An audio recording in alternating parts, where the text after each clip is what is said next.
ஓம் சாந்தி. சிவபாபா நினைவிலிருந்து பாபாவோட மகா வாக்கியத்தை கேட்கலாம். 3-4-25. பாருங்க, நம்ம கனவுல கூட நினைக்கல பகவான் கிடைப்பார். அவருடைய மகா வாக்கியத்தை நம்ம தினம் தினம் காதுகள் குளிர நம்ம கேட்போம். பாபாவை அன்பா உள்ளபூர்வமாக மனதார நம்ம நினைவு செய்வோம். அவர் சொல்லக்கூடிய வழிகாட்டுதலின்படி நம்ம நடப்போம். அவர்கிட்டேருந்து முழுமையான ராஜ்ய பாக்கியத்தை அடைவோம் என்ற விஷயங்கள்லாம் நான் கனவுல கூட நினச்சி பார்க்கல. எவ்வளோ முடியுமோ பாபாவை, அவருடைய ஞானத்தை, அவருடைய சொல்லக்கூடிய மகா வாக்கியத்தின் தாரணையை இந்த வாழ்நாள் முழுவதும் நம்ம கடைபிடிப்போம். பாபா தலைப்பு சொல்றார், மீட்டே பச்சே துமாரே நயா ஜாடு போத் மீட்டா ஹே. இனிமையான குழந்தைகளே, உங்களுடைய இந்த புது மரம் ரொம்ப ஸ்வீட்டாக இருக்குது. இளம் தளிர் எப்படி ரொம்ப இனிப்பாக இருக்கும் இல்லையா, மிக ஸ்வீட்டாக இருக்குது. இஸ் மீட்டி ஜாடு கோஹி கீடே லக்தே. எங்கே இனிப்பு இருக்கோ அங்கே கண்டிப்பாக புழு இருக்கும். கீடோக்கும் சமாப்த கர்ணைக்கு தவாய் மண்மனா பவ. இந்த தெய்வீக புது மரத்தில் புழு பூச்சிகளை அழிப்பதற்கான மருந்து மண்மனாபவ. மனதால் பாபாவை நினைவு செய்வது, மனதை பாபாவிற்கு அர்ப்பணம் செய்தல். क्वेश्चन கேட்குறாங்க பாபா, பாசி தானர் होने वाले स्टूडेंट की निशानी क्या होगी? கௌரவத்தோட பாஸ் ஆகக்கூடிய ஸ்டூடெண்ட்டோட அடையாளம் எப்படி இருக்கும்? वह सिर्फ एक सब्जेक्ट में नहीं लेकिन सभी सब्जेक्ट पर पूरा ध्यान देंगे. ஒரு பாடத்தில் மட்டுமன்றி அனைத்து சப்ஜெக்ட்லையும் முழுக்க கவனம் கொடுப்பாங்க. स्थूल सर्विस की भी सब्जेक्ट अच्छी है, बहुतों को सुख मिलता है. ஸ்தூல சேவையினுடைய கர்மனா சேவா, இந்த சப்ஜெக்ட் ரொம்ப நல்ல சப்ஜெக்ட். இதன் மூலமாகத்தான் நாம் அநேக பேருக்கு சுகத்தை தர முடியும். इससे ही மார்க்ஸ் ஜமா होती है. ஸ்தூல கர்மனா சேவா மூலமாக மார்க் கூட நம்ம நிறைய எடுக்க முடியும், சேமிப்பாகம் ஆகுது. लेकिन साथ साथ ज्ञान भी चाहिए, चलन भी चाहिए. ஸ்தூல சேவையுடன் ஞானமும் வேணும், நம்மளுடைய நடத்தையும் நன்றாக இருக்க வேண்டும். தேவி குணம் பர் பூரா அட்டென்ஷன். தெய்வீக குணங்கள் மீது முழுமையான கவனம் இருக்க வேண்டும். ஞான் யோகு பூராகு தபாஸ்வித் ஆனர் ஹோ சகே. ஞானத்திலும் யோகத்திலும் முழுமைத்தன்மை இருந்தால், மீன்ஸ் கவனம் கொடுத்தோமே ஆனால், நாம் பாஸ்வித் ஆனர் ஆகிவிடலாம். கீத் நவஹம்சே ஜுதா ஹோங்கே. என்றும் நம்மை விட்டு பிரியாதவர் உலகில் ஒருவர் மட்டுமே. நமக்கே தெரியும் உலகத்தில் மனிதனுடைய விஷயங்கள் எப்படி இருக்குது, மனிதர்களுடைய செயல்பாடுகள் எப்படி இருக்கு, நம்முடைய செயல்பாடுகள் எப்படி இருக்கு. பாபா என்ன நமக்கு உறுதி கொடுக்கிறார்? பக்தி மார்க்கத்தில் நிறைய பாடல்கள் மூலமாக பாபா ஒவ்வொரு விஷயங்களையும் நமக்கு தெளிவுபடுத்திட்டு இருக்கார். ஓம் சாந்தி. பச்சோனே கியா சுனா கேட்குறார், குழந்தைகள் என்ன கேட்டீங்க? இப்போ பச்சோं की किससे दिल लगी हुई? உங்களுடைய மனசு இப்ப யாருக்கிட்ட இணைந்திருக்கு? கைடு சே. கைடு கைடு क्या क्या दिखलाते?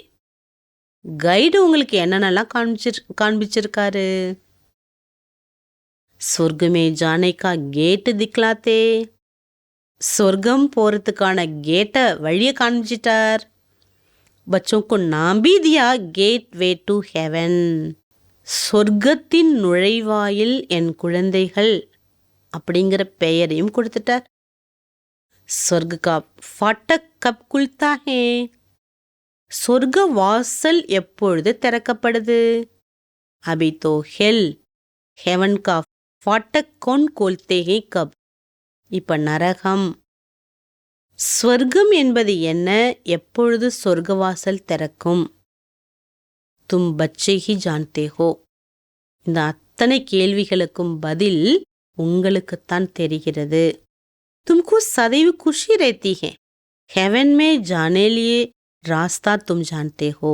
சொர்க்கம் போறதுக்கான வழி எப்பொழுதுமே உங்களுக்கு தெள்ளத் தெளிவாக இருக்கின்றது என்ற குஷியானது உங்களுக்கு இருந்து கொண்டே இருக்கிறது. மேலே प्रदर्शनी द्वारा तुम ये दिखलाते ही मनुष्य स्वर्ग के द्वार कैसे जा सकते. படவிளக்க கண்காட்சியில நீங்க காண்பிக்கிறீங்க ஒரு மனிதன் சொர்க்கத்தை நோக்கி எவ்வாறு செல்ல வேண்டும், அதற்கு என்னென்னலாம் விஷயங்களை கடந்து போனா நம்ம சொர்க்கம் போகலாம். அபிய சங்கம் பர் கடைஹோ. பாபா சொல்றாங்க, இப்ப நீங்க சங்கம யுகத்தில் நிற்கிறீர்கள். நரக்காபி வினாஷோத்தா ஹே, நரகம் இனி இருக்காது. முக்தி கா கேட் குல்தா ஹே. பாபா சொல்றாங்க, முக்தியினுடைய கேட் என்பது திறக்குது. முக்திக்கான கேட் திறக்குது. इस समय हम स्वर्ग में जाएंगे, बाकी सब शांतिदा में जाएंगे. कितना सहज है. பாபாவுடைய ஞானம் கேட்டவர்கள் மட்டும் பாபா சொல்றார் ஸ்வர்க்கம் வருவார்கள். மற்ற எல்லாருமே சாந்தி தாமத்திலேயே இருப்பார்கள். எவ்வளோ சகஜமான ஒரு விஷயம், எவ்வளோ ஆழமான ஒரு விஷயம் இது. स्वर्ग द्वारा सभी तो नहीं जाएंगे. சொர்க்கவாசல் எல்லாரும் போக முடியாது. वहां तो इन देवी देवताओं को ही राज्य था. தேவி தேவதைகளுடைய ராஜ்யம் மட்டுமே அங்க இருந்தது. तुम्हारी बुद्धि में स्वर्ग द्वार चलने लिए हम लायक बने हैं. பாபா சொல்றார், உங்க புத்தியில இந்த விஷயம் இருக்கு. சொர்க்க வாசல் செல்வதற்காக நாம் நம்மை லாயக்காக ஆக்கியுள்ளோம். बाप की मत के लिए गायन ही उनकी गतमत न्यारी है. பகவானுடைய வழிகாட்டுதல் மிக உயர்ந்ததுன்னு பெருமை இருக்குது, மகிமை இருக்குது. அது தனிப்பட்டது. बच्चों की कितनी सहज मत देते. எவ்வளோ சகஜமான வழி காண்பிக்கிறார். அதனால தான் பாபா கைடு. எல்லா சம்பந்தங்கள் வைத்தாலும் பாபா யாரு? உண்மையான வழிகாட்டியாக இருக்கார். பகவான் கி ஸ்ரீமத் ஹி தும்கோ சல்னா ஹே. பகவானுடைய ஸ்ரீமத் படிதான் நாம் நடக்க வேண்டும். டாக்டர் கி மத் பர் டாக்டர் பனேங்கே, பகவான் கி மத் பர் பகவான் பகவதி பன்னா ஹோத்தா ஹே. டாக்டரோட வழிப்படி நடந்தா டாக்டர் ஆகலாம். பகவான் காட்டக்கூடிய வழிப்படி நடந்தால் பகவான் பகவதி தேவி தேவதைகளாக ஆகின்றோம். பச்சோங்கோ போத்து மீட்டா பன்னா ஹே. பாபா சொல்றார், குழந்தைகள் ரொம்ப இனிமையானவராக இருக்க வேண்டும். பியார் சே பாத் கர்னி ஹே. அன்பாக பேச வேண்டும். மன்சா வாச்சா கர்மனா சப்கோ சுக்கு தேனா ஹே. மனம் சொல் செயல் மூலமாக சுகம் தர வேண்டும். अच्छा, धारणिकाன फर्स्ट पॉइंट, अपनी ऊंची तकदीर बनाने लिए आपस में बहुत शीरखंड मीठा होकर रहना है. தன்னுடைய உயர்ந்த அதிர்ஷ்டத்தை உருவாக்குவதற்காக தங்களுக்குள், அதாவது நமக்குள், நம்ம யாரோட இருக்கோமோ நமக்குள்ளார ரொம்ப இனிமையாக பால் போன்று இணைந்திருக்க வேண்டும். கபி லூன்பானி நகி ஹோனா. ஒரு பொழுதும் யாரிடமும் மனஸ்தாபகம் வரக்கூடாது. சபி சப்ஜெக்ட் பர் பூரா அட்டென்ஷன் தேனா. எல்லா சப்ஜெக்ட் மீதும் கவனம் கொடுக்க வேண்டும். नेक्स्ट पॉइंट, सदगति के लिए बाप की जो श्रेष्ठ मत मिलती है उस पर चलना.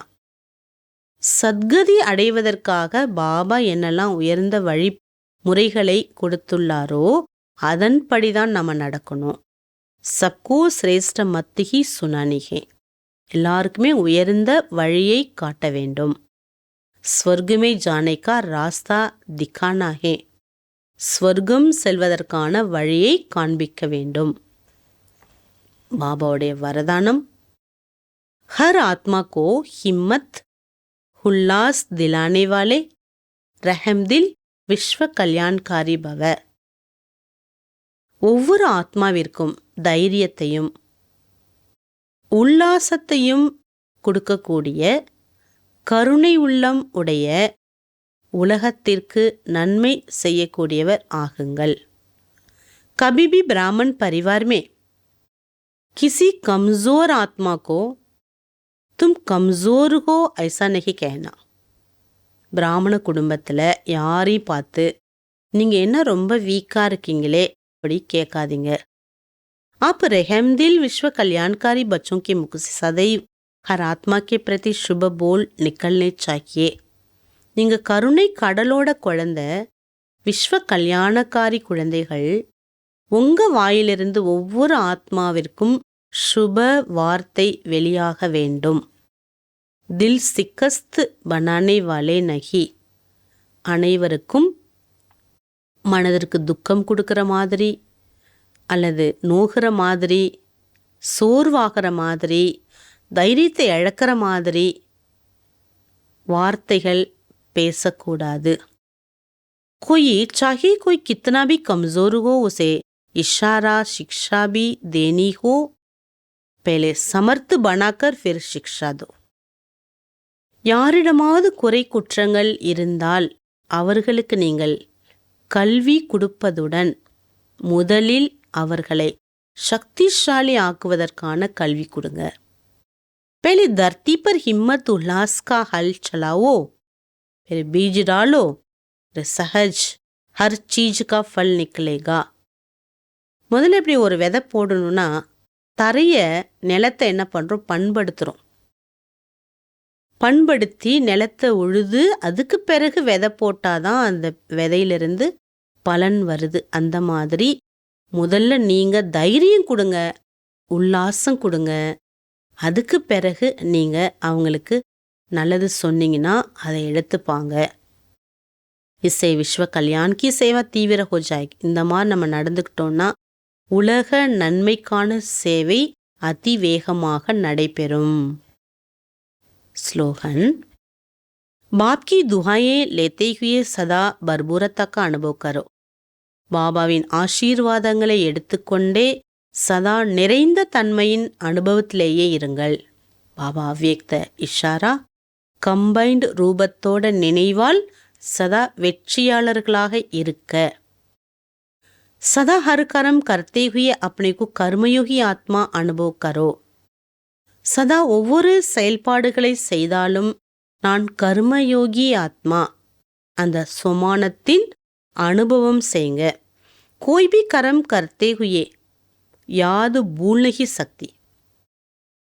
எந்த ஒரு காரியம் செய்தாலும் நாம் இந்த நினைவை மறக்கக்கூடாது. நான் கர்மயோகி ஆத்மா, இதை மறந்துடக்கூடாது. கரம் யோக் தோனும் கம்பைன்டு ஹோ. கர்மா யோகா அதாவது நம்மளுடைய செயல், சேவை, பாபா நினைவு ரெண்டுமே இணைந்திருக்கணும்.